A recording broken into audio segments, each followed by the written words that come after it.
if people actually have souls, how do they actually work? I mean, is it just some ghostly, wispy version of your body that flates off when you die? Or is there an actual structure, like a piece of technology we carry around? Yeah, I mean, that is just such a grounded, necessary question to ask. And honestly, you are entirely justified in bringing that exact level of skepticism to the table right out of the gate. Right, because it just feels like we're always given these vague answers. Exactly. For thousands of years, we've just defaulted to this cliche of a spooky mist. We picture this translucent, floating version of ourselves just sort of rising out of a physical body. Like a cartoon ghost. Like a cartoon ghost, yeah. But when you really stop and think about it from a strictly mechanical standpoint, that image completely fails to explain the actual mechanics of existence. It really does. I mean, it's a beautiful, poetic image, sure, but it gives you absolutely zero framework for how memory or identity or consciousness actually persists. Right. How does it operate? How does it evolve? If the soul is a real functional aspect of reality, it cannot just be a vague cloud of feelings. No, it has to have an architecture. It has to have structure, exactly. It has to have rules. Like, think about it. If it's just mist, how does a mist hold a grudge? How does a mist remember a lesson you learned 10 years ago? It can't. Right. How does it carry the blueprint of who you are across time? That just never made any sense to me. And it shouldn't make sense to you because, well, a system without structure is just entropy. It just dissipates. It bleeds out into nothing. Exactly. For a consciousness to actually endure across lifetimes or dimensions or whatever paradigm you want to look at, it requires a profoundly sophisticated framework. And that framework is exactly what we are focusing on today. We are taking you, the listener, on a journey into something truly massive. We have spent, well, the last few weeks completely immersed in volumes 8 and 9 of the FIELD CODEX. And it has been intense. So intense. For those of you who aren't familiar, this isn't just like a book of philosophy. It is an incredibly dense, awe-inspiring repository of field law and cosmic architecture. It reads way more like a physics manual for the metaphysical universe than, a religious text. Right. The entire purpose of these specific volumes is to answer this exact question about the soul structure for you. We are going to look past the myths, past the metaphors, and just examine the actual operational blueprints of what you are at your absolute core. Okay, let's unpack this. Where do the texts even begin to define what a soul actually is if it isn't a ghost? So, Volume 9 of the Codex strips away all that mystical vagueness in its very first chapter. It redefines the soul completely. It calls it a pattern envelope. Pattern envelope. Let's break those two words down because that's super specific. It is. Well, the text describes it as a unique melody composed out of an infinite cosmic silence. But if we look at the actual mechanics of those words, pattern implies order. Right, like mathematics. Mathematics, sequence, specific resonance. It basically means you are not random. You are a highly specific arrangement of data and frequency. Okay, so that's the pattern part. What about the envelope? The envelope is equally important. An envelope bounds something. It creates a definitive parameter. Because without a boundary... Without a boundary, a pattern would just bleed out into the background noise of the universe. Yeah. It would completely lose its distinct identity. Oh, wow. Okay, so the soul is a localized, bounded resonance that carries a very specific, lawful structure. Yeah. So it's not just a cloud of energy. It's more like a highly advanced, multidimensional architectural blueprint. Precisely. Think of a melody, right? A melody isn't a physical object you can hold in your hand. You can't put it in a cardboard box. No, but you know it when you hear it. Right, because it absolutely has structure, has rhythm, pitch, rests, tempo.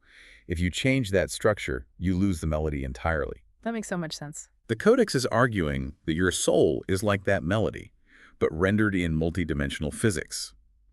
And just like any advanced piece of technology or architecture, this pattern envelope has distinct, irreducible components that allow it to function. So it's not a monolith. It has moving parts. Exactly, moving parts. Let's get into those parts then. What is the very first piece of this architecture? The first, and honestly most vital component the Codex identifies, is called the heart seed. The heart seed.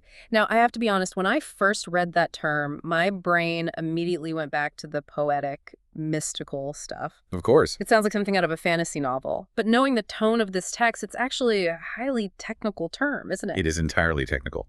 The Codex also uses terms like the core kernel or the home frequency to describe the exact same component. Core kernel, like in an operating system. Exactly. What's fascinating here is that this is the indestructible node of source resonance. It's the soul's irreducible black box. A black box, like on an airplane? Exactly like that. The flight recorder is designed to survive the catastrophic destruction of the entire vessel. Right. It's armored against everything. Yes.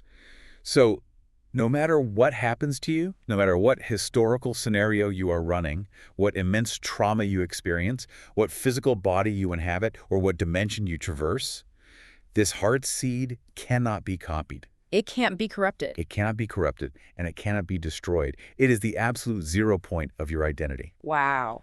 The text actually says it contains your true name, which is just the foundational signature of your specific vantage point. Okay, let's ground this for the listener just to make sure we're really getting this. Say you are going about your life and you experience something that completely shatters your worldview. Right, a major life event. A massive loss, or even, let's say, a traumatic brain injury where you lose your physical memories, your personality might change, your physical habits might alter completely. Sure, the biological vessel is compromised. But if I'm understanding this correctly, underneath all of that biological and psychological disruption, that specific home frequency, that anchor remains completely intact. Yes, completely untouched. It's the unhackable core of who you are. It is the anchor point. It ensures that no matter how far a soul branches out into radically different experiences or, how lost it becomes in a specific biological avatar, it remains fundamentally, undeniably itself. It holds the center. It prevents the entire pattern envelope from just disintegrating under the extreme pressure of existence. That makes a lot of sense. You would definitely need a fixed point to measure any kind of movement or growth. Exactly. But an anchor alone is just static, right? An anchor doesn't learn. A black box just sits there holding the base code. That's right. It doesn't process new data. And I would assume the whole point of experiencing different lifetimes or scenarios would be to learn, right? To gather data. Yes, absolutely. So where does all that lived experience actually go? Well, that brings us directly to the second major component within this pattern envelope architecture. The Codex calls this the memory sheath, or sometimes it uses the term pattern lattice. The planetary hard drive. That is the very apt way to translate it, yeah. If the heart seed is the operating system's core kernel, the memory sheath is the vast storage array. Okay, so think of it as a planetary hard drive that has recorded every single step of your multi-lifetime journey. Every single step. The text suggests that every single decision you've ever made, every scenario outcome you've lived through, every inherited lineage memory. Every language you've ever spoken. Right. Every skill you've mastered, it's all logged there. It's this massive, unfathomable repository of data sitting right inside your pattern envelope. It's staggering to think about. It is, but, and this is the massive but that I really struggled with when I was reading Volume 9. I think I know where you're going with this. If that's true, why can't you remember it right now? If I, as a listener sitting in my car or walking my dog right now, have this massive hard drive inside my architecture, why do I only remember the last 20 or 30 or 40 years of my life? Right. Why do I have to relearn how to walk, how to speak, how to do math every single time? You've just hit on the most common and honestly arguably the most profound human frustration when encountering these concepts. It just feels like a design flaw. It really does. If the data is there, where is the access? Why am I locked out of my own house? Exactly. Well, the Codex answers this beautifully by introducing the third structural component of the soul, which is the amnesia veil. The veil. Now, this is a concept that pops up in a lot of different esoteric and philosophical traditions. Oh, absolutely. It's everywhere. And it is almost always framed as this terrible, tragic thing. Like humanity has been tricked into forgetting. Like we drank from the river of forgetfulness, or, some malevolent cosmic force wiped our hard drives to keep us compliant. I know. And the Codex is fiercely adamant about correcting this exact misconception. It actually dedicates pages to deconstructing that whole victim mentality. Okay, so how does it define it? It defines the amnesia veil as a frequency firewall, a highly sophisticated protective partition. A protective partition? Yes, and we have to emphasize this heavily to anyone listening. The veil is not a trap. It's not a prison. It is not a cosmic error, and it is certainly not a punishment inflicted upon you by some cruel universe.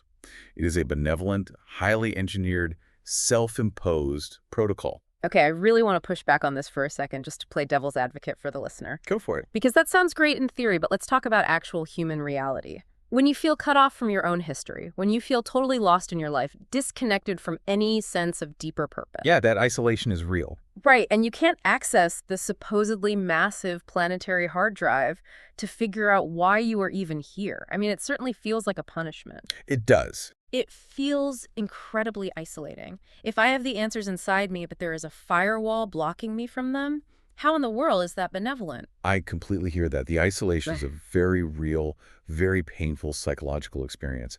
But let's look at the actual mechanics of data processing. Okay. Think about the sheer volume of data we are talking about in the memory sheath. We aren't talking about one or two past lives here. Right. We are talking about thousands of lifetimes across entirely different epochs, perhaps different dimensional bandwidths. So it's not just like, oh, I was a baker in 18th century France. No. It's an unfathomable amount of sensory input. Exactly. Oh.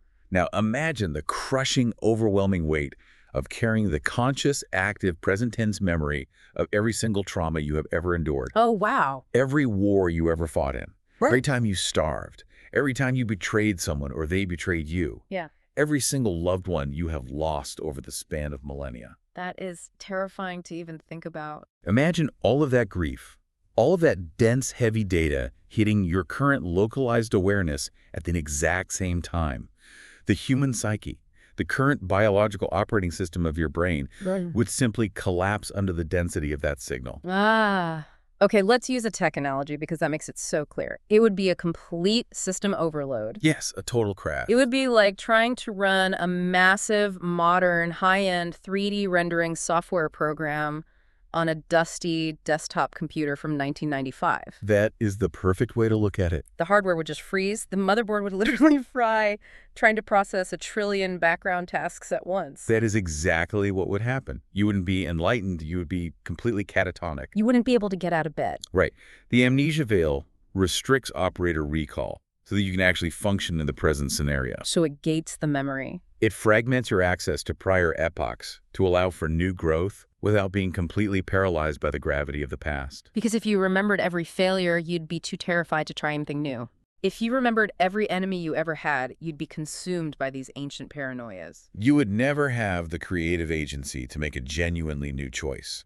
The firewall allows you to enter a new scenario, your current life, with a clean slate. That's incredibly profound. It ensures that your reactions are authentic to the present moment, rather than just repeating a trauma loop from 1,000 years ago. It gives you the gift of presence. Okay, I have to ask a clarifying question about this hard drive then.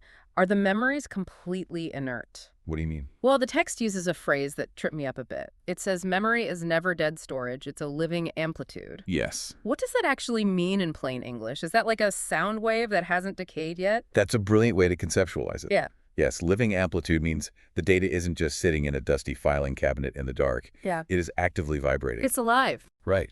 The veil isn't destroying the memory. The memory persists, totally encoded in the substrate of your pattern envelope. It is safely tucked behind the firewall, vibrating at a specific frequency, just waiting for the moment you, the operator, have the bandwidth to actually handle it. So it's like a harmonic dampener. The firewall just lowers the volume so you aren't deafened by the noise. Exactly. But the data is still there, shaping you quietly. I mean, maybe that's why we have completely irrational fears or immediate, unexplainable affinities for certain people or places or eras of history. Yes. The amplitude is bleeding through the firewall just a tiny bit. Exactly. You might not have the explicit narrative memory of why you are terrified of deep water, but the living amplitude of a past experience is informing your current biological instincts. It's running in the background. Right. And the codex suggests that lawful recall, actually accessing those memories consciously, happens naturally when you reach a state of resonance and maturity where accessing that data is helpful rather than destructive. That completely flips the script on the whole amnesia thing. It really does. Instead of being a victim of amnesia, just wandering around blind, you realize your own soul, your own architecture, set up a partition to protect your current focus. That is honestly incredibly comforting. It gives you your agency back. It does, but I have to admit, it also raises another massive problem. Which is? Navigation. Right. Let's say you are walking around with this clean slate. The firewall is up. You're protected from the crushing weight of your past. That's great. But how do you know where you're going? That's the big question. If I don't know where I came from and I don't remember what I'm supposed to be learning, aren't I just wandering aimlessly? Which I think leads us directly to the fourth component of the pattern envelope, right? Yes, the destiny vector. The destiny vector. Right. If the heart seed is the anchor and the veil protects the hard drive, the destiny vector is what actually provides direction. But Volume 9 makes a crucial distinction here that we really have to unpack carefully. Okay, let's hear it. Destiny, as defined by the Codex, is not a rigid, inescapable fate written in stone. Right. It is not an autocratic script that you are forced to act out scene by scene with absolutely no say in the matter. I love how the text frames this because the word destiny carries so much baggage. People think of it like a train track. Yes, exactly like a train track. You are put on the track at birth, and you have no steering wheel. You're just along for the ride until you hit the destination. And that's incredibly disempowering. It is. If it's not a script, how should we translate it for the listener? I think of it as a dynamic magnetic compass. A dynamic magnetic compass is an excellent translation. The Codex uses the term mission chords. Your destiny vector is composed of lawful resonance vectors. Lawful resonance vectors. Yes. It is a distinct magnetic pull toward growth. Okay, let's play with that compass analogy for a second. Say you set your compass to north. North represents the exact evolutionary learning your soul contracted to experience in this lifetime. Maybe you need to learn about deep compassion, or maybe you need to learn how to stand up for yourself. As you move through your life, your choices interact with these magnetic vectors. And here is where free will enters the architecture. You have total free will to just ignore the compass entirely. Really? Yes, you can walk east, you can walk south, you can make choices that deviate wildly from the learning you actually need. So what happens then? Do you break your destiny? Do you fail the mission? Because I think a lot of people feel like they've made so many mistakes that they've missed their calling. But they're off the track. Right. They missed the train. It's too late. And that is the beauty of a dynamic system. The compass doesn't break. The universe doesn't punish you for walking south. Instead, the destiny vector recalculates. Recalculate. It generates new scenarios, new relationships, perhaps new challenges or paradoxes in your life, just to pull you back toward the necessary growth from your new location. It updates. It's exactly like navigation software on your phone. Yes, Yeah. exactly. You take a wrong turn, you miss your exit because you weren't paying attention, and the app doesn't say, well, you failed, you're never going home. It doesn't judge you. It just says recalculating. It draws a new blue line from exactly where you are right now. Precisely. You still have absolute free will to keep taking wrong turns, but the destination, the necessary evolutionary learning, keeps generating a new path to get you there. And this dynamic feedback loop is exactly why the soul cannot be a passive, wispy ghost. A mist cannot recalculate? A mist cannot recalculate. A mist cannot read magnetic resonance vectors.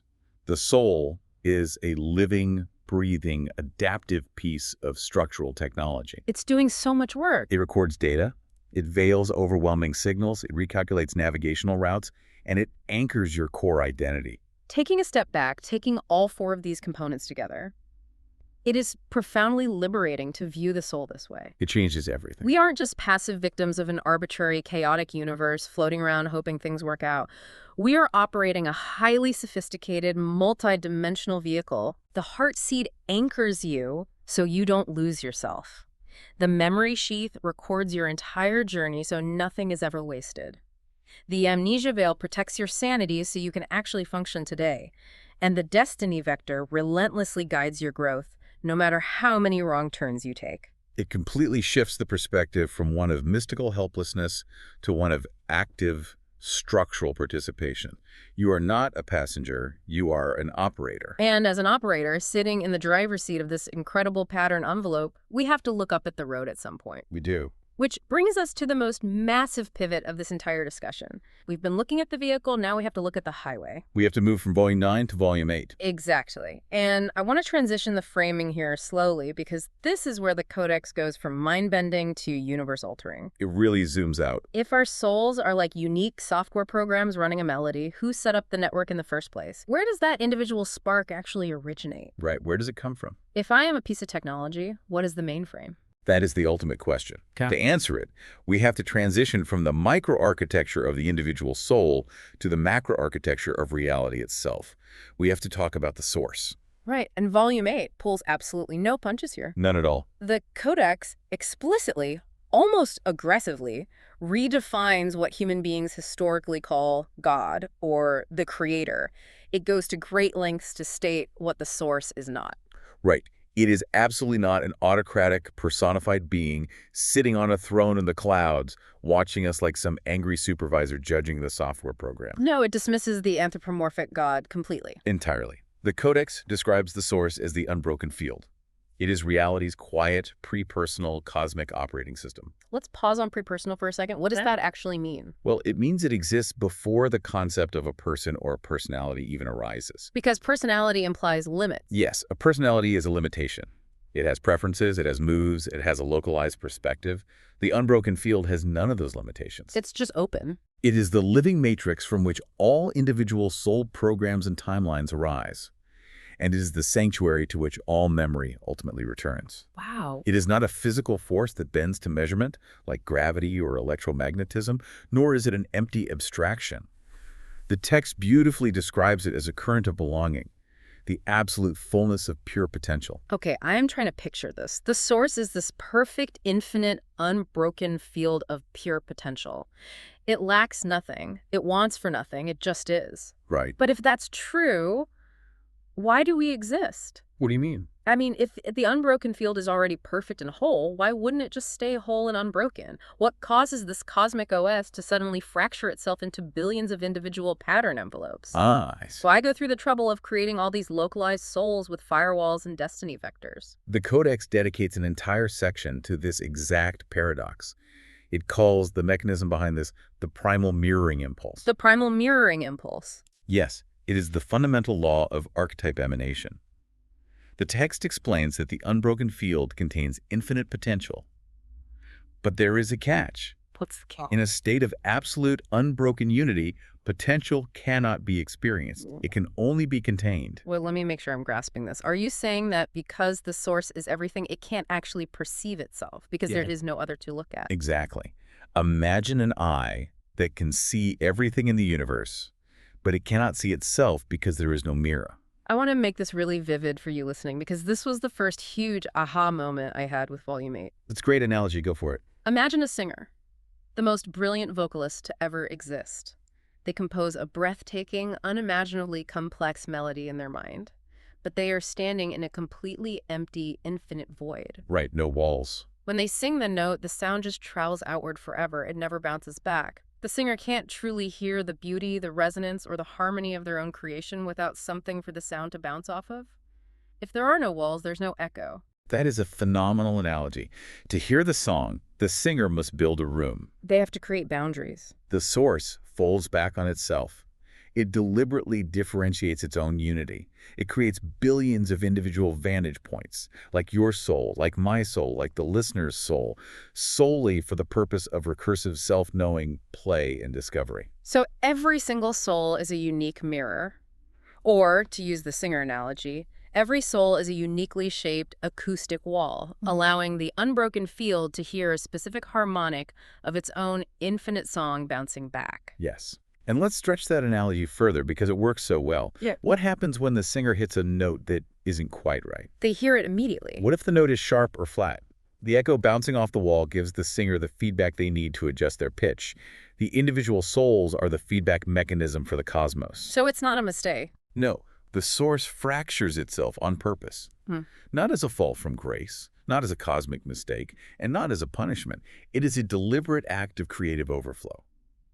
We are literally the source, looking back at itself from a specific, localized, bounded point of view. Which completely destroys the idea that we are somehow separated from God. It shatters it. Because of that architecture, within the field, there is no true separation. The text has that stunning line. Beneath every myth, every exile, there is a felt homecoming. Yes. You, listening to this right now, are an individuation of the OS. You are running a specific biological application to gather data, experience, and beauty, which is then integrated back into the whole. That is the core architecture. But I can tell you have a but forming. I do. I have to push back here. Oh, Hard. ah. I have to ask the natural, grounded human question that arises whenever we talk about God or the source just playing a beautiful song. Right. Because if this cosmic OS is just exploring itself, if it's all just the source recursively knowing its own infinite potential, why is there so much brutal conflict? Yeah, the problem of suffering. Why is the world we live in so full of light and dark, order and chaos, suffering, disease, and heartbreak? If I am a piece of the unbroken field, why did the unbroken field create a system that includes so much agonizing pain? Why wouldn't it just sing a happy song forever? It is the most vital question you can ask, and it is where the Codex is arguably the most challenging. Okay, lay it on me. Because to understand why conflict exists, we have to examine the second core cosmic mechanic introduced in Volume 8. If we connect this to the bigger picture, we have to talk about polarity. Right, polarity, the dance of opposites. Exactly. As human beings, we have a deeply ingrained, almost inescapable habit of viewing light and dark, order and chaos, as a moral war. We view it as good versus evil. Angels versus demons, exactly. Yeah. We think that the presence of chaos means something has gone terribly wrong with the universe. That there's a glitch in the OS. But the Codex strips all the morality away and looks at it purely mechanically. Polarity is not a moral war. It is a structural requirement for existence. It's engineering. I tried to think about this in everyday terms. Think about it like the positive and negative terminals of a battery. That's perfect. If you just have a positive terminal, what do you have? You have a lump of metal, there's no power, nothing happens. Precisely. Without the essential structural tension between the positive and negative poles, there is no electrical current. No energy flow. Without current, there is no movement. Oh. And without movement, there is no friction, no decision, and absolutely zero evolution. But hold on, a battery is great for electronics. But we are talking about human pain here. We are talking about grief. Are you saying, or is the Codex really saying, that human trauma is just friction? That seems incredibly cold. It does seem cold from the perspective of the localized ego, which is naturally designed to avoid pain. Right. But let's look at the actual physics of change. The Codex talks about entropy and negentropy. Entropy being chaos. Entropy is the loss of order. It's chaos, decay, the breaking down of systems. Negentropy is the restoration of order, the building of complex structures. The text explicitly states that entropy is not an enemy, but an engine of change. Wait, how is chaos an engine? Think of a forest fire. Okay. To the individual trees burning, it is pure destruction. It is absolute chaos and suffering. But ecologically, structurally, the fire clears the dead brush. It opens the canopy to let light in. And there are specific seeds in the forest floor that will only germinate under the extreme heat of a fire. Oh, wow. Without the chaos of the fire, the forest ecosystem stagnates and eventually dies. The periodic loss of order forces adaptation. It burns away what isn't working anymore. It forces innovation. It catalyzes new memory threads and new abilities within the pattern envelope. And negentropy, the restoration of order, is the source of all genuine creativity. Exactly. So what you're saying is, every time we face conflict, every time we encounter the shadow in our lives, we are experiencing the necessary friction required for our specific operating system to function and evolve. Yes. If everything was just perfect harmony all the time, the OS would just freeze. It would be a static, unchanging, boring void. The universe without polarity is a universe without time, without story, and without growth. It would be the singer standing in the empty room, never making a sound. That is such a massive paradigm shift. It requires us to look at our own lives so differently. It does. The shadow is just as necessary as the light. The obstacles you face, the heartbreak, the chaos. If we follow the logic of the Codex, they aren't punishments from an angry God. They aren't. They aren't proof that you did something wrong or that the system is fundamentally broken. They are the system. They provide the friction your specific soul needs to make choices. To generate new melodies, to recalibrate your destiny vector, and to push the entire cosmic OS into higher states of evolution. And this brings us back to the incredible, compassionate elegance of the unbroken field. The ultimate homecoming. Yes. While the mechanism of polarity involves friction and sometimes pain, the ultimate macro structure is fundamentally restorative. The Codex tells us that the field ultimately recycles all sorrow into wisdom. Wow. It recycles estrangement into longing and longing into homecoming. Every discordant note, every shock of trauma, every abandoned dream experienced by your pattern envelope is ultimately absorbed, integrated, and harmonized back into the quiet order of resonance. It's never impatient. The unbroken field doesn't rush you to figure it out. No, it has infinite time. It just waits for the smallest act of remembrance to reawaken the thread. Which means your individual soul, with its heartseed anchoring your identity and its destiny vector navigating the friction of polarity behind the protective amnesia veil, is doing exactly what it was designed to do. It's working perfectly. You are not a flaw in the system. You are the system's most advanced technology, fulfilling the primal mirroring impulse of the cosmos itself. Okay. As we start to bring this all together, I want to slow down for a second. Let's take a breath. Yeah, it's a lot. We've covered so much intense universe-expanding ground today. We started with the gritty architectural mechanics of the individual soul, the pattern envelope, the firewall, the hard drive, And we've zoomed all the way out to the unbroken field. to the operating system of reality itself, discussing why the universe even bothers to exist. It is a vast amount of information to integrate, but when you really let it settle, it leaves us in a place of profound spaciousness. It really does. Because when we ask that ultimate ancient human question, who or what is God, through the lens of Volume 8, the answer we arrive at is so quiet and yet so unbelievably vast. It is. God is not a separate entity judging you from afar, tallying up your mistakes on a clipboard. The source is the unbroken field. It is the infinite ocean of consciousness. And that means your individual soul is not severed or exiled from that ocean. You aren't a drop of water that was scooped out and isolated in a glass jar, separated from the divine. Oh. You are a wave. You are a specific, temporary, beautiful fold within the ocean itself. You are the precise way the source is actively exploring its own infinite potential in this exact moment, in your exact life, with all its beautiful friction. We are the ocean, experiencing what it feels like to be a wave. Beautifully said. In this framework, the boundaries between past and future, between the creator and the created, become entirely porous. There is no ultimate separation. There's only the field, perpetually invited into its own wholeness. I want to leave you, the listener, with one final thought to mull over, something that builds on everything we've unpacked today. If your soul is the source folding back on itself to hear its own song, what if the very act of you listening to this deep dive right now, your curiosity, your sudden understanding, is actually the unbroken field using your specific mind to remember a forgotten part of itself?